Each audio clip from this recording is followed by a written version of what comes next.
Regular পরোটা থেকে একটু ভিন্নভাবে তৈরি করছি খুবই মজার একটা পরোটা। মাত্র ৫ মিনিট সময় হাতে নিয়ে এই পরোটাটা তৈরি করা যাবে। খেতে ভীষণ মজার হয়। মাঝে মাঝে সকালের নাস্তা বা বাচ্চাদের টিফিনের জন্য এরকম একটা মজাদার পরোটা বানানো যেতেই পারে। প্রথমেই একটা বাটিতে নিচ্ছি ১ কাপ পরিমাণ ময়দা। চাইলে এখানে আটাটাও নিতে পারেন। ময়দার সাথে লবণ দিচ্ছি পরিমাণ মতো। ২ টেবিল চামচ দিচ্ছি রান্নার তেল। এখন ময়দার সাথে তেলটাকে খুব ভালোভাবে মিশিয়ে নিতে হবে। ময়দার সাথে তেলটা যত ভালো মাখানো হবে পরোটাটা অতটাই বেশি খাস্তা হবে। শুকনো ময়দাটা এখন মাখানো হয়ে গিয়েছে। এবার অল্প অল্প করে নর্মাল তাপমাত্রার পানি দিয়ে একটা ময়দার খামির তৈরি করে নিব। ময়দার ডোটা অনেকটা সফট করে তৈরি করতে হবে। এই তো ময়দার ডোটা মাখানো হয়ে গিয়েছে। এবার এটাকে রেস্টে দিয়ে দিব। এই ফাঁকে একটা বাটিতে ২টা ডিম ভেঙে নিচ্ছি। ডিমের সাথে লবণ দিচ্ছি 1/2 চামচ। এরপর লাল মরিচের গুঁড়া দিচ্ছি 1/2 চামচ পরিমাণ। এখন ডিমটাকে খুব ভালোভাবে ফেটিয়ে নিতে হবে। ডিমটা ফেটানো হয়ে গেলে চুলায় একটা কড়াই বসিয়ে দিচ্ছি ২ টেবিল চামচ পরিমাণ রান্নার তেল। তেলটা যখন হালকা গরম হয়ে যাবে তখন এর সাথে আগে থেকে ফেটিয়ে রাখা ডিমগুলো দিয়ে দিচ্ছি। ডিমটা দেওয়ার সাথে সাথেই নেড়েচেড়ে দিতে হবে, না হয় এটা নিচ থেকে ভাজা ভাজা হয়ে যাবে। ডিমটাকে হাই হিটে না ভেজে মিডিয়াম হিটে ভাজতে হবে আর এরকম একটু ঝুরা ঝুরা করে নিতে হবে। ডিমটাকে চুলা থেকে নামিয়ে একটা সাইডে রেখে দিচ্ছি। আর এই সময়ের মাঝে ময়দার ডোটাও সেট হয়ে গিয়েছে। ডোয়ের উপরে অল্প কিছুটা ময়দা ছিটিয়ে দিয়ে একটা পরোটার মতো করে বেলে নিতে হবে। প্রথমে এই পরোটাটাকে একটু পুরো করে বেলে নিতে হবে।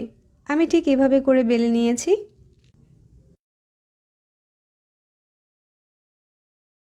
এখন এই পরোটার মাঝ বরাবর ঝুরা করে রাখা ডিমগুলো দিয়ে দিচ্ছি আর দিচ্ছি মোজারেলা চিজ। চিজটাকে আগেই গ্রেট করে রেখেছিলাম।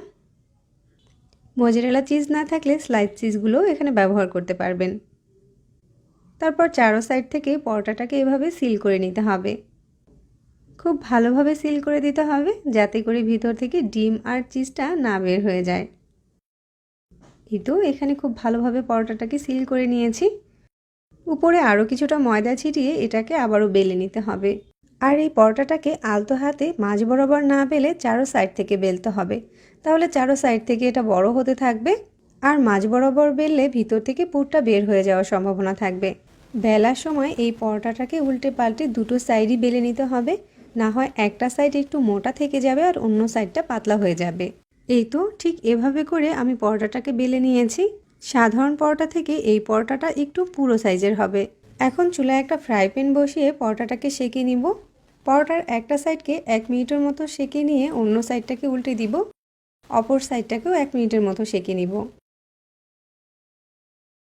পরোটার দুটো সাইডই সেঁকা হয়ে গেলে উপর থেকে কিছুটা তেল দিয়ে দিচ্ছি। এভাবে করে যে কোনো পরোটা সেঁকলেই কিন্তু পরোটাগুলো অনেক বেশি মুচমুচে হয়। পরোটার দুটো সাইডেই খুব সুন্দর একটা কালার করে ভেজে নিতে হবে।